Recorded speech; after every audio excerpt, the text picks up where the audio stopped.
The first time I saw my best friend in handcuffs, she wasn't crying. She looked bored. It was the look of a parent waiting for a toddler to finish a tantrum, except the toddler was a team of FBI agents swarming the fraternity house, and the tantrum was a federal domestic terrorism charge. Sophie stood on the front lawn, the red and blue lights washing over her pale face, while the people she had spent 3 years protecting, Brad, Kara, and Jensen, stood on the balcony, holding red Solo cups and watching her get loaded into the back of a tactical vehicle. They looked relieved. They thought the problem was solved. They thought that by pinning the bomb threat on the mom friend of the group, they had secured their own futures and erased their pasts in one clean stroke. What they didn't know, as they toasted to their survival that night, was that Sophie hadn't just been cleaning up their messes for 3 years. She had been cataloging them. When the judge sentenced Sophie to 7 years in federal prison 2 months later, Brad posted a photo of himself on a yacht with the caption "Fresh Start." He didn't realize that Sophie had just authorized me to release a 4-terabyte cloud drive to the state attorney's office. A drive that didn't just prove her innocence, but contained high-definition video and audio proof of every felony Brad, Kara, and Jensen had committed since freshman year. They thought they were sending a scapegoat to prison. Instead, they had just pulled the pin on a grenade and handed it to the only person who knew exactly when to let go of the lever. To understand why I was the one tasked with destroying my own friend group, you have to understand the sick ecosystem we lived in. It started freshman year.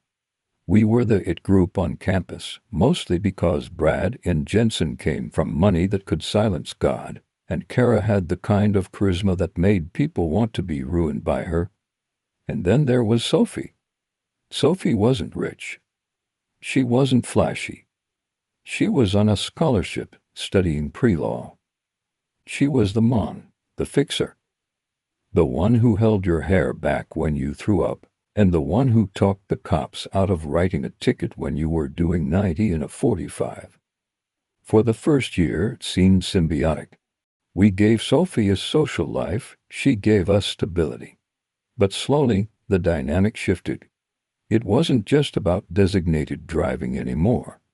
It became about liability. I remember the first time the line was crossed. It was sophomore year, during finals week. Brad had spent the entire semester partying and hadn't cracked a book for his business ethics course. Ironic, I know. The night before the final, he'd broke into the professor's office. He didn't just steal the answer key, he was caught on a hallway camera leaving the building. When the administration launched an investigation, Brad didn't panic. He just looked at Sophie. "I can't get expelled, Soph," he said, his voice trembling with a manufactured vulnerability. "My dad will cut me off. I lose the trust fund. I lose everything. You have that clean record. You're the scholarship kid. They'll go easy on you." I sat on the couch and watched, saying nothing, as Sophie weighed her future against his. She sighed, that heavy, resigned sigh that became the soundtrack of our friendship. She went to the dean the next morning. She confessed that she had stolen the key to help a struggling friend, refusing to name him. Because she was a star student with 0 prior infractions, they gave her academic probation and a failing grade. Brad got an A. That was the permission slip. Once they knew Sophie would jump on the grenade, they started throwing them at her feet for sport. Junior year, the stakes got higher. We were at a downtown bar when Jensen, high on something that wasn't alcohol, got into a fight with a local. It wasn't a scuffle, it was an assault. Jensen broke a bottle over the guy's head. When the police arrived, Jensen was already in the alley, wiping blood off his knuckles. Sophie stayed behind. She told the officers she had acted in self-defense after the guy grabbed her. She had the bruises to prove it, bruises she'd actually gotten from stumbling into a door frame earlier. Jensen walked away. Sophie spent a night in jail and ended up with a battery charge on her record, later reduced to a misdemeanor thanks to her public defender. But the pattern was set. Sophie collected strikes on her record like merit badges, and the rest of the group stayed pristine. "Why do you do it?" I asked her once, after picking her up from community service. "Because they need me," she said, looking out the window. "And honestly, I think I need to be needed. It's the only reason they keep me around." It broke my heart, but I didn't stop it. I was just as guilty. I enjoyed the VIP tables and the beach house weekends. I told myself that Sophie was an adult, that she could leave any time she wanted. I was wrong. By senior year, she couldn't leave. They had leverage. They reminded her constantly that she was the one with the criminal record, the one with the checkered past. They gaslight her into believing she was lucky to be seen with them. Then came homecoming. October 23rd. The night everything ended. It was held at the frat president's house, a sprawling mansion off campus. The party was a blur of excess. Music shaking the floorboards, people spilling out onto the lawn.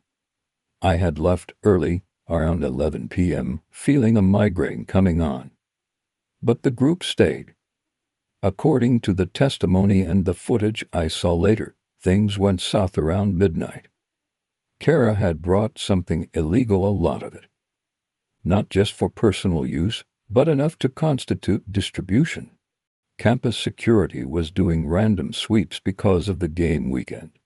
When the word got out that security was at the front door with dogs, panic set in. Carol was hysterical. She was holding a bag that would send her to prison for a decade. She looked at Sophie, who was currently cleaning up someone's vomit in the downstairs bathroom. "You have to take it," Kara screamed, trying to shove the bag into Sophie's purse. "No," Sophie said. It was the first time I'd ever heard of her saying no. "I can't. I have 2 strikes, Kara. If I get caught with that, I go away for real.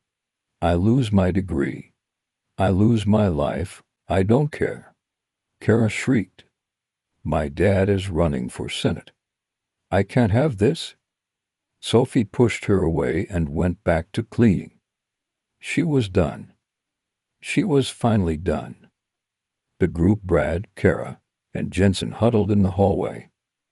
They were drunk, high, and desperate. They needed a distraction.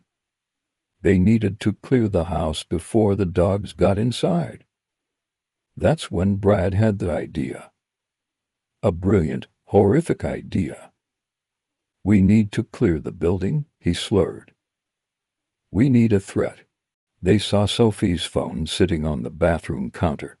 She had left it there while she washed her hands. Jensen grabbed it.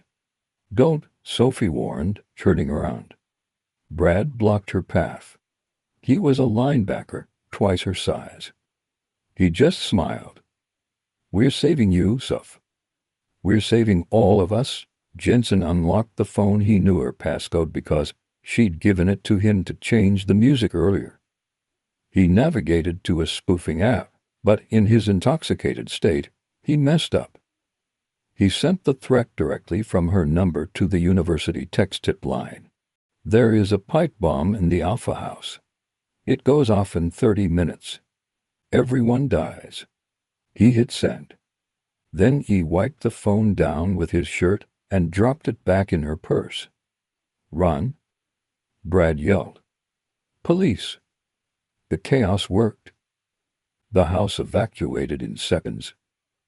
Security forgot about the drug sweep and focused on clearing bodies.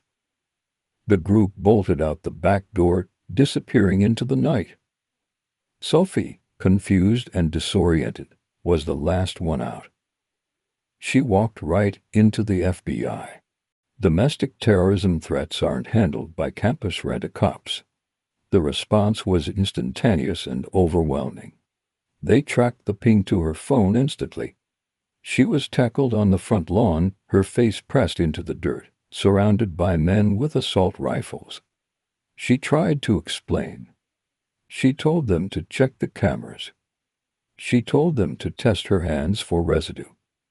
But the narrative was already being spun.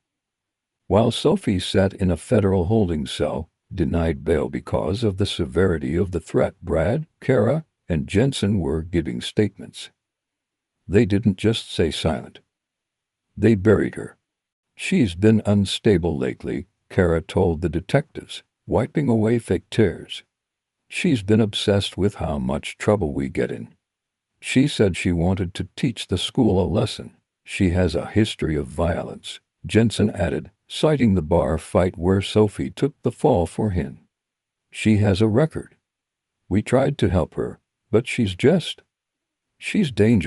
She sent the text, Brad said, shrugging. We saw her do it. We tried to stop her, but she was manic. It was a masterclass in framing. They used every sacrifice she had ever made for them as evidence of her own criminality. The battery charge. Proof of violent tendencies. The academic dishonesty. Proof of her lack of morals. The drug charges. Proof of her instability. Sophie's public defender didn't stand a chance. The evidence on the phone was damning. The witness testimony was corroborated by 3 people from good families. Sophie refused to take a plea deal initially, believing the truth would come out. But the feds threatened 25 years. She took a deal for 7, with no possibility of parole for the first 5. I visited her once before she was transferred to the federal penitentiary. It was behind glass. She looked thin, her hair unwashed, wearing a beige jumpsuit that washed her out. Why didn't you tell them? I asked, my voice cracking. Why didn't you tell them it was them? I did, she said softly. Nobody believed the girl with the rap sheet over the senator's daughter and the booster's son. It's my word against theirs, and on paper, I'm a criminal. I'm sorry, I whispered. I should have been there. You can be there now, she said. Her eyes locked onto mine, and suddenly, the tired, beaten-down look vanished. It was replaced by a razor-sharp intelligence I hadn't seen in years. Do you remember my Dropbox? The one I used for the group project sophomore year. Yeah, the password is doormat no more 123, she said. Go to the folder marked insurance, and then go to your dad. My father is the state attorney for our district. Sophie knew this. She also knew he was a man who hated nothing more than entitled kids thinking they were above the law. What's in the folder, Soph?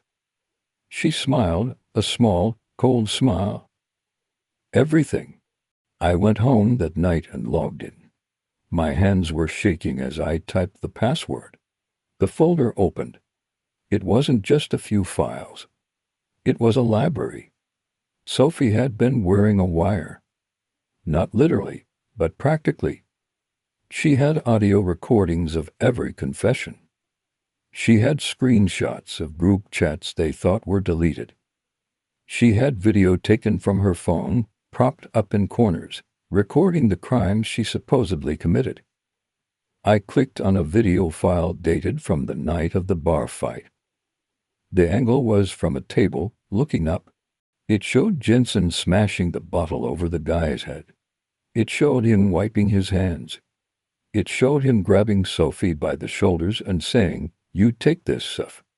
You take this or I tell everyone about your brother." I clicked on another file.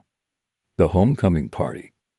This one was audio only, but the quality was crystal clear. It must have been recording in her purse. Jensen, just send it. Use her phone. Kara, what if she gets caught?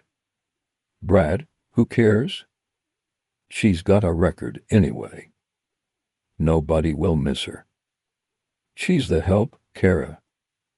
She's just the help. Then the sound of them laughing. The sound of them crafting the text. The sound of them running away. It was all there. Years of distribution, assault, fraud, and finally, conspiracy to commit a federal crime and framing an innocent person. I didn't sleep. I waited until 6 a.m., when I knew my dad would be having his coffee. I walked into the kitchen with my laptop. "Dad," I said, "you need to see this." My father watched for 3 hours. He didn't say a word.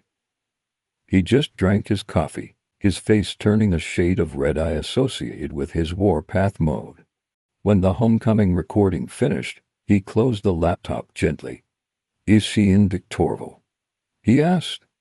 "Yes. Get your coat," he said. "We're going to the office." The dismantling of Brad, Kara, and Jensen wasn't quick. It was surgical. Because the crimes crossed state lines and involved federal charges, the bomb threat, my dad brought in the FBI. But this time, they weren't looking at Sophie. They were looking at the metadata on the files she had saved. The raid happened 3 weeks later. It was beautiful. They were all at Brad's parents' lake house for Memorial Day weekend. They were posting stories on Instagram, drinking champagne, celebrating the start of summer. I wasn't there, but the body cam footage released during the discovery phase of the trial is my favorite movie. You see Brad in his swim trunks, holding a beer as a SWAT team breaches the gate. You see Kara screaming, "Do you know who my father is?" as an agent zip ties her hands behind her back. You see Jensen trying to run toward the dock, only to be tackled by a K-9 unit. They were charged with everything: the assault, the drug distribution, perjury, obstruction of justice, filing a false police report. And because they had utilized a telecommunications device to frame someone for terrorism, they were hit with the bomb threat charges too. But the cherry on top was the conspiracy charge. Because they had coordinated their testimony to frame Sophie, they were hit with RICO predicates. They were organized crime. The trial was a circus. Their parents hired the best lawyers in the country. They tried to get the recordings thrown out, claiming Sophie had recorded them illegally. But my dad had anticipated that. He argued that under the crime-fraud exception, privilege doesn't apply when you're actively planning a felony. The judge agreed. The jury heard everything. They heard Brad calling Sophie the help. They heard Kara laughing about Sophie going to prison. The look on their faces when the verdict was read is something I will cherish forever. Brad got 12 years. Jensen got 15 because of the prior violent assaults. Kara got 10. Sophie's conviction was vacated. She walked out of prison after serving for months. She didn't have a homecoming party. She didn't want one. I picked her up at the gate. She looked stronger, harder. "Did you see their faces?" I asked as we drove away. "No," Sophie said, adjusting her seatbelt. "I didn't go to their trial. I didn't care enough to watch." She opened the window and let the air hit her face. "I spent 3 years thinking my value was in how much I could endure for them," she said. "I thought loyalty meant setting yourself on fire to keep them warm. But I realized something in that cell." "What's that?" "If you have to set yourself on fire," she said, looking at me, "make sure you take the whole house down with you." Sophie finished her degree online. She's a paralegal now working for the Innocence Project. She helps people who have been wrongfully convicted. She's brilliant at it. She knows exactly where to look for the lies. As for Brad, Kara, and Jensen, they're currently serving their time in facilities much less comfortable than the ones they sent Sophie to. Their trust funds were drained by legal fees. Their reputations are incinerated. Sometimes I look at old photos of our group. I see us smiling on beaches, at parties, in dorm rooms. I see Sophie in the background of every single one, holding the bags, holding the keys, holding the secrets. They thought she was weak because she served them. They forgot that the person who holds the keys is the only one who can lock you in.